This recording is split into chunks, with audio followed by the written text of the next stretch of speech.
निदान पंचक 5 होता है: निदान, पूर्व रूप, रूप, उपशय, संप्राप्ति।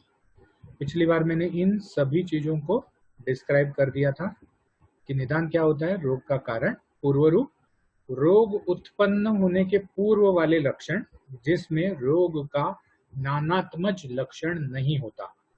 रोग में एक नानात्मज लक्षण होता है, जैसे श्वास में दम लगना, या अतिसार में ज्यादा मल आना, या ज्वर में शरीर का ताप होना। तो ये नानात्मज है, ये अन्य किसी भी रोग में नहीं दिखेगा। तो रूप में वो नानात्मज लक्षण आता है, और उसके पहले जो भी लक्षण आते हैं वो सब पूर्व रूप में आते हैं। उसके बाद उपशय, यहाँ पर हमने थोड़ा फास्ट लिया था पिछली बार। रूप मतलब रोग का नानात्मज या व्यवच्छेदक लक्षण। उपशय का मतलब कभी कभी दो रोगों में नानात्मज लक्षण सिमिलर होते हैं, जैसे संधिवात और आमवात। संधिवात और आमवात दोनों में भी संधि में शूल होता है और संधिवात में कभी कभी शोथ भी होता है। तो संधि शूल और संधि शोथ दोनों व्याधियों में हो सकता है। आमवात में यूजुअली शोथ इज अवश्यंभावी, मतलब होता ही है। आमवात में संधियों में शोथ होता ही है, लेकिन कभी कभी संधिवात में भी शूल और शोथ दोनों होता है। तो उपशय का मतलब दोष की अवस्था जानने के लिए या रोग का व्यवच्छेद करने के लिए, जो गूढ़ लिंग है, जिनके लिंग सिमिलर हैं या जिनके लिंग लक्षणों से, जिनके रूपों से हम व्याधि को डिफरेंशिएट नहीं कर पाते कि क्या ये संधिवात है या आमवात है। तो उस टाइम पे upashaya is one of the most important things in nidan. ध्यान रखिए, निदान किसको बोला गया है? निदान इज डायग्नोसिस, व्याधि का डायग्नोसिस करने के लिए। अब हेतु से निदान हो सकता है, भाई आपने ठंडा खाया, सर्दी हो गई। पूर्व रूप से हो सकता है कि आपको ये 4 पूर्व रूप आए, ये 4 पूर्व रूप इस व्याधि में है, तो ये व्याधि होने के चांसेस ज्यादा है। रूप से तो व्याधि क्लियर कट समझ में आता है, ठीक है। आज की तारीख में हम रूप से ज्यादा क्या यूज करते हैं? We use symptoms, sorry, blood test या पैथोलॉजिकल टेस्ट। इसीलिए पैथोलॉजिकल टेस्ट को भी निदान में ले लिया है रूप में, ठीक है। तो रूप से तो व्याधि का क्लियर कट इंडिकेशन निकलता है सिम्टम्स से, और that is why clinical symptomatology और क्लिनिकल डायग्नोसिस और पैथोलॉजिकल डायग्नोसिस, ये दो अलग अलग डायग्नोसिस हो गए हैं आज की तारीख।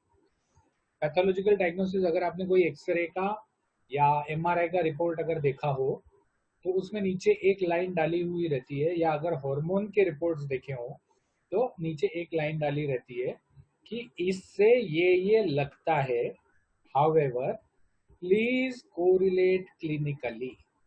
प्लीज कोरिलेट क्लिनिकली मतलब क्लिनिकल भी देखो, सिर्फ रिपोर्ट पे मत जाना। तो वो रूप में आ गया। उपशय में जब गूढ़ लिंग व्याधि है या जब दोषों की अवस्था क्लियर नहीं है, जैसे ये साम दोष है या निराम दोष है, या व्याधि की अवस्था क्लियर नहीं है, तो उपशय से हम डायग्नोसिस करते हैं। उपशय से, जैसे संधिवात और आमवात वाला जो हमारा एग्जाम्पल था, उसमें अगर संधिवात हो तो संधिवात प्योर वात का रोग है। आमवात में आम और वात ये दोनों चीजें बढ़ी हुई है, और आम जो है उसके जो लक्षण हैं वो कफ जैसे हैं, वो वात के जैसे नहीं। तो इसीलिए अगर उस पेशेंट को स्निग्ध स्नेहन करवा के स्वेदन दिया जाए, यार ये सॉरी, तो गूढ़ लिंग व्याधि वाले उपशय में हमने कर लिए। संप्राप्ति में हम शरीर की रोगोत्पत्ति की योजना, मतलब शरीर में क्या क्या वृद्ध हुआ है, उससे कौन कौन से दोष, कौन कौन से धातुओं को दुष्ट किए हैं, वो दोष जाके कहाँ कहाँ बैठे हैं, और व्याधि कैसे उत्पन्न हो रहा है। व्याधि का अगर आप संप्राप्ति का चक्र देखो, ज्यादा करके व्याधि में संप्राप्ति का चक्र सिमिलर होता है। 1 दोष प्रकोप, क्योंकि दोष प्रकोप के बिना व्याधि नहीं हो सकता। तो कौन सा दोष प्रकोप हुआ है, ये संप्राप्ति का सबसे मेन घटक है, मेन कंटेंट। दूसरा, स्थान संश्रय करने के लिए स्थान संश्रय की जगह कहाँ है। स्थान संश्रय मतलब जब दोष जाके कहीं बैठ जाते हैं। अब ये बैठ जाते हैं, शरीर तो धातुओं से बना है, तो शरीर में कौन से धातुओं के पार्ट में जाके ये दोष बैठ गए, तो दैट इज स्थान संश्रय। उसके बाद कौन कौन से धातुओं को उन्होंने दुष्ट किया, जैसे प्रमेह में मेद, रक्त, वसा, शुक्र, लसिका, इन सब चीजों को दोषों ने दुष्ट किया है। इन सब दोष धातुओं को या इन सब घटकों को दोषों ने दुष्ट किया है। इसीलिए प्रमेह में रोगी कैसा हो जाता है, मेद दुष्ट होता है इसलिए मोटा हो जाता है, अस्त्र दुष्ट हो जाता है इसलिए जीवन शक्ति खत्म हो जाती है, इसीलिए ब्लड में शुगर आती है। फिर लसिका या अब धातु वाटर कंटेंट दूषित हो जाता है, इसलिए बार बार सुसु आती है। उसके बाद शुक्र दुष्ट हो जाता है, इसीलिए प्रमेह में शुक्र का काउंट कम हो जाता है या मैथुन शक्ति कम हो जाती है। तो दिस इज इंपॉर्टेंट कि कौन कौन से दोषों को उसने दुष्ट किया है। संप्राप्ति क्यों पढ़नी चाहिए उसका कारण बता रहा हूं।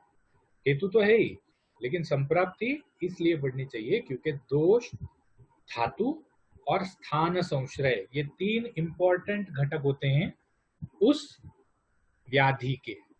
तो ये तीन इंपॉर्टेंट घटक हमको समझ के क्या फायदा मिलने वाला है, जैसे दोष वृद्धि कौन सी है ये समझ के हम दोष वृद्धि के विपरीत चिकित्सा और हेतु बता सकते हैं। उसके बाद स्थान संश्रय कहाँ हुआ है ये पता चल के हम उस स्थान के बल को या उस स्थान के ख वैगुण्य को निकालने के लिए, क्यों स्थान के ख वैगुण्य अगर नहीं निकालेंगे तो क्या होगा, अगली बार दोष प्रकोप होगा तो वापस वहीं जाके रुक जाएगा। तो इसीलिए उस स्थान का ख वैगुण्य भी निकालना जरूरी है। उसके बाद कौन सा दोष दुष्ट, कौन सा धातु दुष्ट हुआ है ये भी समझना जरूरी है, क्योंकि धातुओं को दुष्टि से पुष्टि पे लाना पड़ेगा। जब प्रमेह में चिकित्सा करते हैं तो सबसे पहले तो जो दोष, अगर पित्त प्रकोप है तो पित्त शामक चिकित्सा, कफ प्रकोप है तो वमन, या वात प्रकोप है तो बस्ती, ये चिकित्सा देते ही हैं। साथ ही साथ में हम जो दोष दुष्ट हुए हैं उनका बल बढ़ाने के लिए भी चिकित्सा करते हैं। तो संप्राप्ति के अनुसार, संप्राप्ति के विपरीत अगर चिकित्सा की जाए तो वो अपुनर्भव चिकित्सा होती है। अपुनर्भव मतलब वो रोग उस व्यक्ति को फिर से नहीं हो पाता या जल्दी नहीं होता। बहुत सारे हेतु वापस से करने पड़ते हैं वो रोग होने के लिए। इसका सिमिलर उदाहरण अगर देखा जाए तो अगर मेरे दीवार में क्रैक है तो हम क्या करते हैं, लिपापोती कर देते हैं, वहां पर प्लास्टर ऑफ पेरिस भर देते हैं, प्लास्टर ऑफ पेरिस को ऊपर से कलर लगा देते हैं और वो वॉल नया जैसा दिखना वो चालू हो जाता है। लेकिन साल 2 साल में वो दीवार में क्रैक फिर से आ जाता है। अगर हम कड़िए को बुला के उस दीवार की ईंट को थोड़ा सा तोड़ें, उसके बाद वहां सीमेंट भरें, उसके बाद प्लास्टर ऑफ पेरिस करें, उसके बाद ऊपर से लिपापोती करें, तो वो दीवार में क्रैक बहुत साल तक नहीं आता। तो संप्राप्ति का ये महत्व है। निदान पंचक में सबसे इंपॉर्टेंट संप्राप्ति है। क्यों, जो जब तक संप्राप्ति का भंग नहीं किया जाए, संप्राप्ति में हर एक घटक को बाहर नहीं निकाला जाए या हर एक घटक की शांति नहीं की जाए, जैसे ग्रह शांति होती है वैसे, तो हर एक घटक की, हर एक कॉन्स्टिट्यूएंट की जब तक शांति नहीं की जाए तब तक रोग की चिकित्सा पूरी नहीं होती। नहीं तो क्वेश्चन आता है कि सर संप्राप्ति का यूज क्या है, दोष तो हमको पता है, तो सिर्फ दोष पता रह के फायदा नहीं, धातु और स्थान संश्रय ख वैगुण्य कहाँ है उसको भी हमको टारगेट करना है। ठीक है, तो अब हम चलते हैं आगे वाली स्लाइड में, निदान मतलब क्या। अब ये बहुत सारा चीज मैंने ऑलरेडी समझा दिया है, तो हम इन स्लाइड्स को थोड़ा सा फास्ट चलेंगे। तत्र निदानम रोगाणाम, रोगाणाम ये शब्द नहीं है उस श्लोक में, तो तत्र निदानम रोगाणाम कारणम इति उक्तम अग्रे, का अग्र वाला कारण, सबसे पहला कारण जो होता है रोग का, उसको निदान कहते हैं। तत्र निदानम कारणम इति उक्तम अग्रे, सबसे पहले कहा जाने वाला कारण निदान है। तो रोग को उत्पन्न करने वाला मूल कारण, जिसके बिना रोग उत्पन्न नहीं हो सकता। इसको एक एग्जाम्पल से समझाता हूं। बहुत पहले जब मैंने वेट लॉस चालू किया था, तो मैंने वेट लॉस चालू इसलिए किया था क्योंकि मुझे मेरी ब्लड शुगर ज़्यादा आना चालू हो गई थी और बहुत सारी ब्लड शुगर्स हो गई थी। मतलब my glycosylated was somewhere around 9, average blood sugar was somewhere around 270 which had to be to 140। तो 140 से 270 ब्लड शुगर एवरेज चला गया था। तो तब मैंने सबसे पहले समझा कि I want to leave my medications. तो जब मैं मेडिकेशंस लीव करने गया तो सबसे पहले मैंने बहुत सारा जब चीज पढ़ा, तो उन्होंने ये कहा कि सब, अगर आपको डायबिटीज से मुक्ति चाहिए तो यू हैव टू रन। अब मैंने सोचा कि मेरी माँ को भी डायबिटीज था, उसकी माँ को भी डायबिटीज था, so diabetes runs in my family. तो उस आर्टिकल के नीचे एक बहुत अच्छी लाइन लिखी थी कि diabetes runs in families because nobody in the family runs. ठीक है, तो अगर आपके जेनेटिकली भी कोई कारण है जिससे आप कोई पर्टिकुलर डिसीज या पर्टिकुलर रोग को प्री डिस्पोज हो जाते हो, तब भी आप उस रोग से मुक्त रह सकते हो। कैसे? निदान परिवर्जन करके। अगर मुझे बार बार सर्दी होने की टेंडेंसी है, तो मैं अगर ठंडा नहीं खाऊं, लघु आहार खाऊं, कॉन्स्टिपेशन नहीं रखूं, तो मुझे ये टेंडेंसी से कोई फर्क नहीं पड़ने वाला, बिकॉज मैं कोई कारण नहीं कर रहा सर्दी होने के। तो योर टेंडेंसी और your genetic constitution is like a loaded gun जिसमें 6 गोली है। आजकल ज्यादा भी गोली वाली गन आती है, लेकिन 6 गोली वाली गन हमारे टाइम पे पिक्चर्स में बहुत प्रसिद्ध थी। तो वो जेनेटिक कॉन्स्टिट्यूशन या प्रकृति की टेंडेंसी जो है वो भरे हुए गन के जैसी है, लेकिन निदान जो है वो उस पे लग के खींचने वाली उंगली के जैसी है। जब तक वो उंगली खींचेगी नहीं, तब तक गोली नहीं चलेगी, तब तक डिसीज नहीं होगा। ठीक है, तो ये निदान है। निदान रोग का मूल कारण है, तो इसीलिए निदान अगर हम परिवर्जन करें तो हमको रोग नहीं होगा। उसके बाद पूर्व रूप। पूर्व रूप मैंने बहुत अच्छी तरह से समझा दिया था पिछले स्लाइड में। पूर्व रूप प्राग उत्पत्ति लक्षणम व्याधे है, व्याधि के उत्पत्ति के प्राग मतलब पहले जो लक्षण आते हैं उनको पूर्व रूप कहते हैं। रोग के उत्पन्न होने के पहले लक्षण, इसमें शरीर की विकृति का पता चलता है लेकिन रोग का पता नहीं चलता। शरीर की विकृति जैसे जी मिचलाना या आलस से आना, तंद्रा आना, तो कुछ न कुछ एब नॉर्मल है, कुछ न कुछ एब नॉर्मल है, इतना पता चलता है। लेकिन आगे जाके 2-4 दिन के बाद या हफ्ते के बाद कौन सा रोग आने वाला है ये पता नहीं चलता। हम सबको कभी न कभी जिंदगी में ज्वर हुआ है। बुखार आने के पहले बदन टूटता है, अंग मर्द होता है। तो अंग मर्द जो है ये ज्वर का पूर्व रूप है। लेकिन क्या अंग मर्द देख के हम ये पता लगा सकते हैं कि ज्वर आने वाला है? नहीं, कुछ और भी हो सकता है। अंग मर्द तो बहुत सारी व्याधियों का पूर्व रूप है। श्वास में भी अंग मर्द होता है, ज्वर में भी अंग मर्द होता है, राजयक्ष्मा के पूर्व रूप में भी अंग मर्द बताया है। तो ये पूर्व रूप है जिससे एबनॉर्मेलिटी पता चलती है, लेकिन रोग कौन सा होने वाला है वो पता नहीं चलता। उसके बाद रूप। रूप बहुत क्लियर है, व्याधि के बहुत सारे रूप बताए। ठीक है, जैसे ज्वर में एक लक्षण है आलस्य, एक लक्षण है शरीर का संताप, एक लक्षण है भूख कम लगना, एक लक्षण, ऐसे बहुत सारे लक्षण बताए हैं ज्वर के। ठीक है, लेकिन नानात्मज लक्षण कौन सा है? नानात्मज लक्षण मतलब जो लक्षण बाकी कोई भी व्याधि में नहीं दिखता।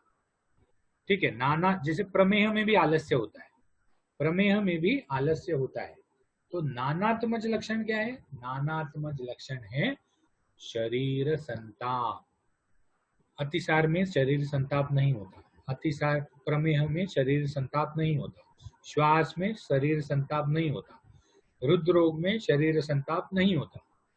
ज्वर का नानात्मज लक्षण जो है वो रूप है। रूप बहुत सारे होते हैं, उसमें से एक रूप जो है उसको नानात्मज लक्षण कहते हैं या प्रति आत्म रूप कहते हैं। प्रत्यात्म रूप, प्रति आत्म रूप। ठीक है, तो प्रादुर्भूत लक्षणम पुनर्लिंगम। एक बार रोग हो जाए, प्रादुर्भूत मतलब हो जाने के बाद जो लक्षण उपस्थित होते हैं वो लिंग है। तत्रम लिंगम आकृति लक्षणम चिन्हम संस्थानम व्यंजनम रूपम इति अर्थांतरम। इत्यन अर्थांतरम मतलब ये सब चीज लिंग के या रूप के पर्याय है। क्या क्या पर्याय है? लिंग, आकृति, लक्षण, चिन्ह। ठीक है, चिन्ह, signs. What are the signs of the disease, हम आज भी बोलते हैं, राइट? तो चिन्ह, संस्थान, व्यंजन, रूप, इति इतिन अर्थांतरम। तो रोग को प्रादुर्भूत होने के बाद आने वाले लक्षण, वले हो गया है, वो गलती से हुआ है, आने वाले लक्षण रूप है। इसमें ऊपर वाले श्लोक में इसका अर्थ, मतलब ऊपर वाले श्लोक का ये अर्थ है और बाद की दो लाइन जो है वो इसके पर्याय है। तो रूप को हमने देख लिया है। अब हम चलते हैं उपशय की तरफ। उपशय पुनर्हेतु व्याधि विपरीतानाम विपरीतार्थकारिणाम च औषध आहार विहाराणाम उपयोगः सुखानुबंधा। तो उपशय 3 प्रकार का होता है। ठीक है, मतलब एक्चुअली उपशय 6 प्रकार का होता है, लेकिन उसमें उपशय वाली जो चीजें हैं वो 3 प्रकार की होती हैं। आहार, विहार और औषधि। आहार से होने वाला उपशय, विहार से होने वाला उपशय या औषधि से होने वाला उपशय। तो उपशय के 6 प्रकार कौन से बताएं? हेतु, व्याधि, विपरीत, मतलब हेतु विपरीत, व्याधि विपरीत, फिर हेतु विपरीतार्थकारी, व्याधि विपरीतार्थकारी, और हेतु व्याधि विपरीतार्थकारी और हेतु व्याधि विपरीत। ठीक है, मैंने आगे वाले स्लाइड्स में इसको भी डिटेल किया है। तो उपशय आहार, विहार और औषधि के उपयोग से होने वाला, वल नहीं वाला, सुख का एहसास है। सुख का एहसास मतलब, सुख मतलब क्या? आराम लगता है। व्याधि में व्याधि के लिंग जो है या तो चले जाते हैं या तो कम हो जाते हैं। तो आहार, विहार और औषधि से होने वाला सुख या होने वाला आराम उपशय है। ये 6 प्रकार का होता है। हेतु विपरीत, व्याधि विपरीत, हेतु विपरीतार्थकारी, व्याधि विपरीतार्थकारी, और हेतु व्याधि विपरीत और हेतु व्याधि विपरीतार्थकारी। हम इसको आगे पढ़ेंगे। ठीक है, तो इसके उल्टा क्या होता है? अनुपशय। उपशय के अपोजिट होता है अनुपशय। हेतु विपरीत उपशय, हेतु विपरीत आहार की वजह से, हेतु विपरीत विहार की वजह से और हेतु विपरीत औषध की वजह से। 3 हो गए। उसके बाद एग्जांपल्स भी दूंगा क्योंकि इस विषय पर बड़ा क्वेश्चन आ सकता है। तो व्याधि विपरीत आहार, व्याधि विपरीत विहार और व्याधि विपरीत औषध। 6 और 6 12 हो गए।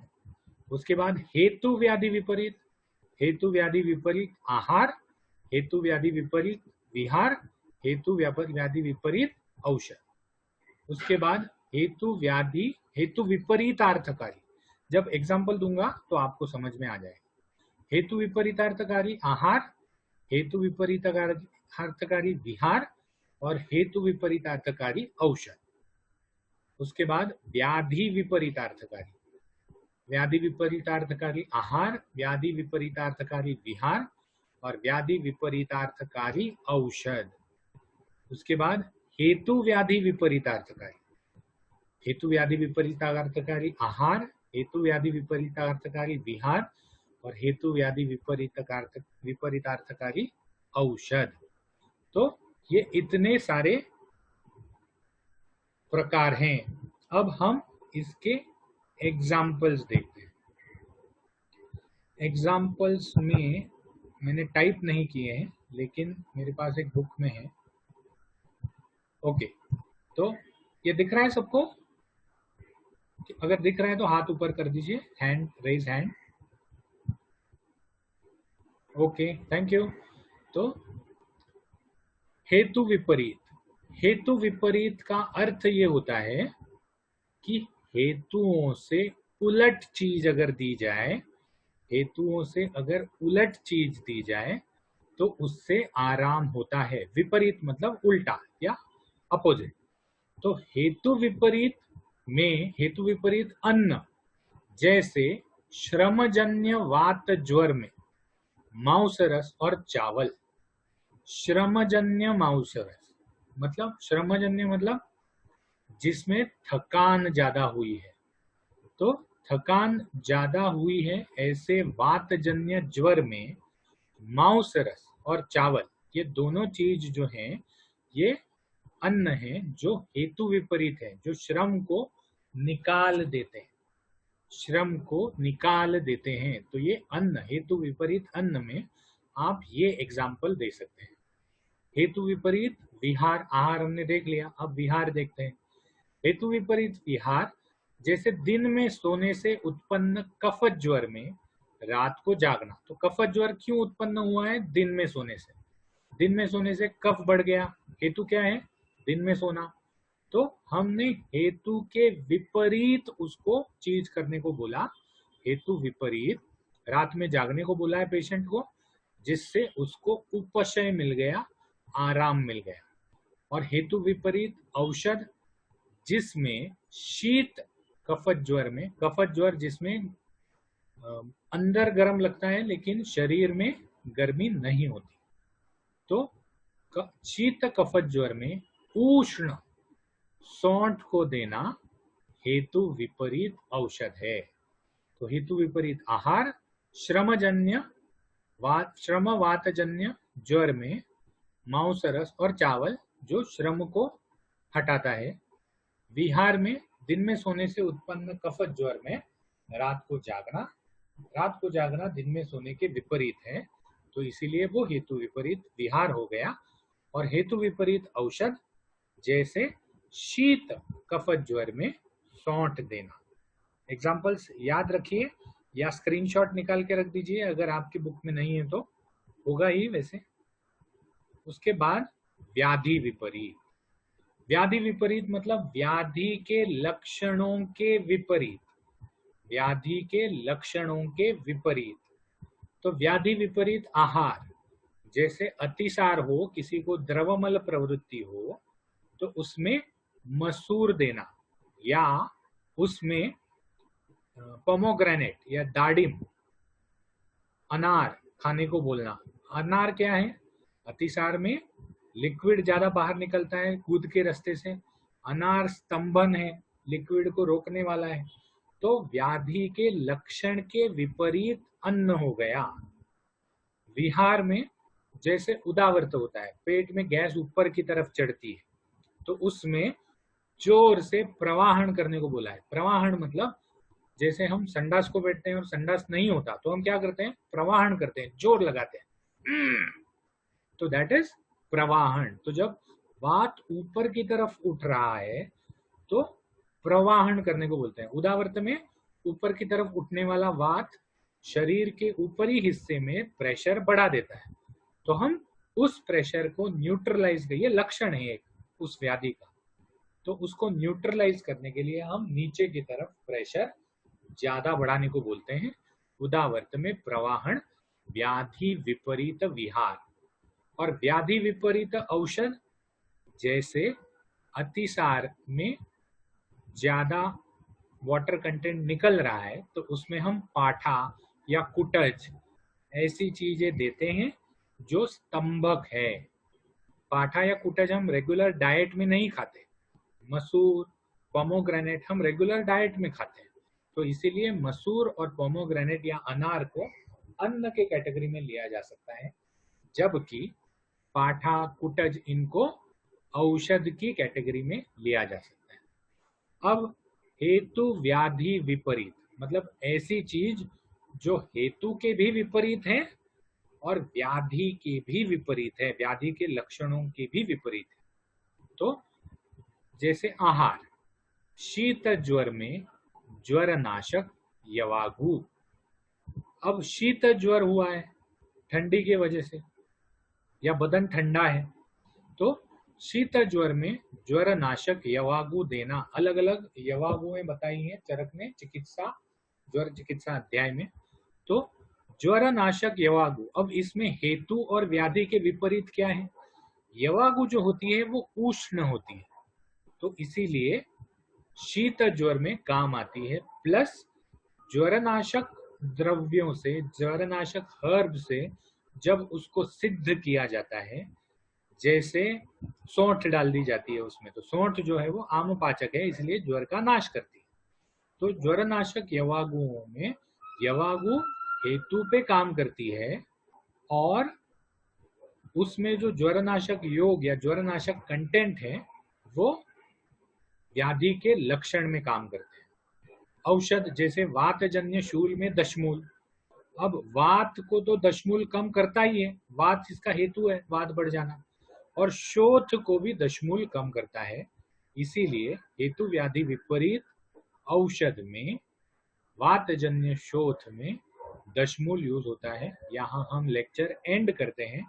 विपरीतार्थकारी हम अगली बार ले लेंगे। अगली बार हम इसको खत्म करके थोड़ा सा संप्राप्ति करके फिर ज्वर निदान पे चालू कर देंगे। Thank you so much for listening. Have a nice day.